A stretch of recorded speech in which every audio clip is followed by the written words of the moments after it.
ऐसा रेजोल्यूशन है जिसके ऊपर बात करते हुए बोलते हुए बहुत गर्व महसूस हो रहा है और बहुत अच्छा लग रहा है। दिल्ली विधानसभा में बोले सीएम अरविंद केजरीवाल, सुंदरलाल बहुगुणा को मिले भारत रत्न। मुख्यमंत्री अरविंद केजरीवाल ने गुरुवार को दिल्ली विधानसभा को संबोधित करते हुए कहा कि भारत के महान पर्यावरणविद स्वर्गीय सुंदरलाल बहुगुणा को भारत रत्न से सम्मानित किया जाए। सुंदरलाल बहुगुणा ने उस वक्त एक संदेश दिया जब पर्यावरण को लेकर लोग चर्चा भी नहीं कर रहे थे।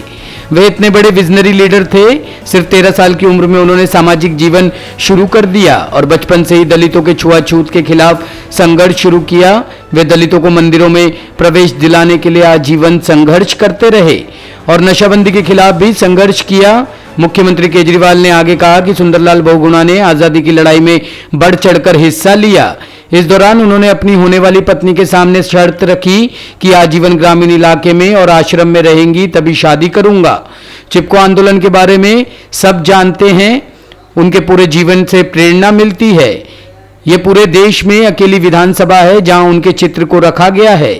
ऐसा रेजोल्यूशन है जिसके ऊपर बात करते हुए बोलते हुए बहुत गर्व महसूस हो रहा है और बहुत अच्छा लग रहा है। आज हम एक ऐसी महान शख्सियत की बात कर रहे हैं जो एक बहुत विजनरी लीडर था। 1960-1970 के दशक में कौन पर्यावरण की बात करता था? कोई पर्यावरण की बात नहीं करता था, कोई पेड़ों की बात नहीं करता था उन दिनों में। उस वक्त उन्होंने एक ऐसा विजन दिया, न केवल अपने देश को बल्कि पूरी दुनिया को, कि अगर हमने अपने पर्यावरण को बचा के नहीं रखा, अगर हमने अपने जल जंगल ज़मीन को बचा के नहीं रखा, अपनी नदियों को बचा के नहीं रखा, अपने पेड़ों को बचा के नहीं रखा, और अगर हमने अपने जीवन को पर्यावरण के साथ समन्वय करके नहीं ढाला तो ये सृष्टि नहीं बचेगी। ये विजन उन्होंने उस वक्त दिया था जब कोई इसके बारे में चर्चा भी नहीं करता था। इतने बड़े विजनरी लीडर थे सुंदरलाल बहुगुणा जी। जैसा भावना जी ने अभी सारी उनके जीवन के बारे में बताया, मात्र 13 साल की उम्र में उन्होंने सामाजिक काम करना शुरू कर दिया था। 13 साल की उम्र में तो हम 8वीं 9वीं क्लास में हुआ करते थे, हमें शायद कुछ ज़्यादा जानकारी भी नहीं होती होगी। 13 साल की उम्र में उन्होंने सामाजिक जीवन शुरू कर दिया और बचपन से ही उन्होंने जो दलितों के खिलाफ छुआछूत होती है उसके खिलाफ उन्होंने संघर्ष शुरू किया। दलितों के लिए उन्होंने हॉस्टल्स बनवाए।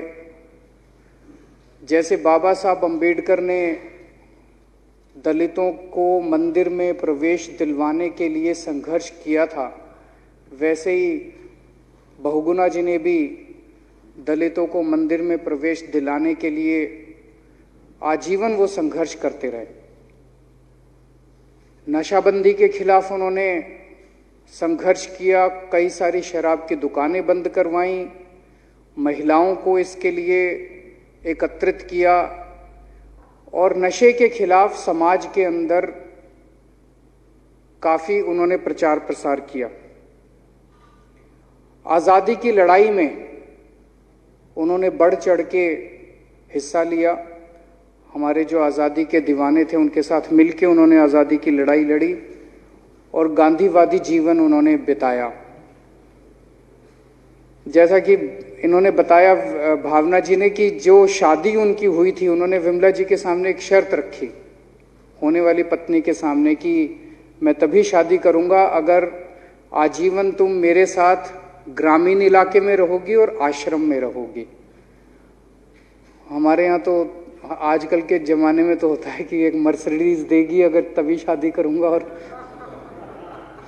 एक बड़ा घर देगी। उन्होंने कहा कि मेरे साथ गांव में रहेगी और आश्रम में रहेगी तभी मैं शादी करूंगा। उनके चिपको आंदोलन के बारे में हम सब लोग जानते हैं। गांव-गांव में 5000 किलोमीटर की यात्रा उन्होंने की। उनके पूरे जीवन से कई पीढ़ियों को प्रेरणा मिलती है, उनके जीवन से भी और उनके जीवन के संदेश से भी। मुझे बेहद खुशी है कि इसी विधानसभा ने अभी कुछ दिन पहले उनको और उनके परिवार को बुला के सम्मानित किया था और उनके पोर्ट्रेट को शायद पूरे देश में ये अकेली विधानसभा है जब उनके मरणोपरांत उनके पोर्ट्रेट को इस विधानसभा में स्थापित किया गया है।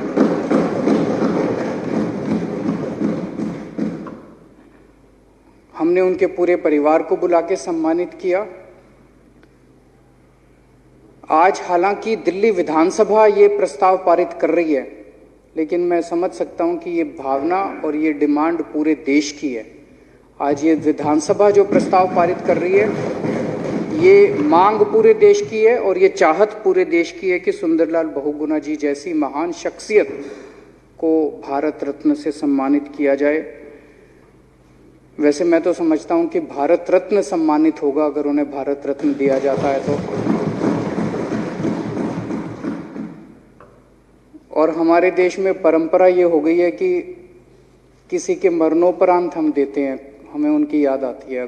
बहुत अच्छा होता अगर वो जीवित होते और जीवित रहते हुए अगर हम उन्हें भारत रत्न देते।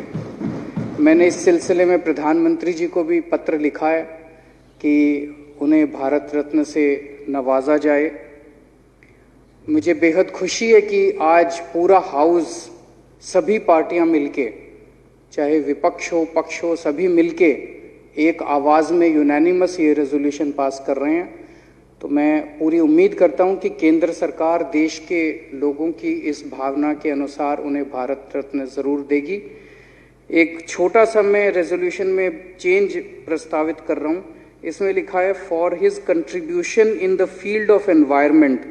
मुझे लगता है उन्होंने जिंदगी में बहुत सारे कंट्रीब्यूशन किए हैं, तो केवल एनवायरनमेंट तक उनका सीमित ना हो। हम ये लिख दें for his enormous and significant contribution, बस एनवायरनमेंट की बजाय सब चीज़ों में उनका 360 डिग्री है।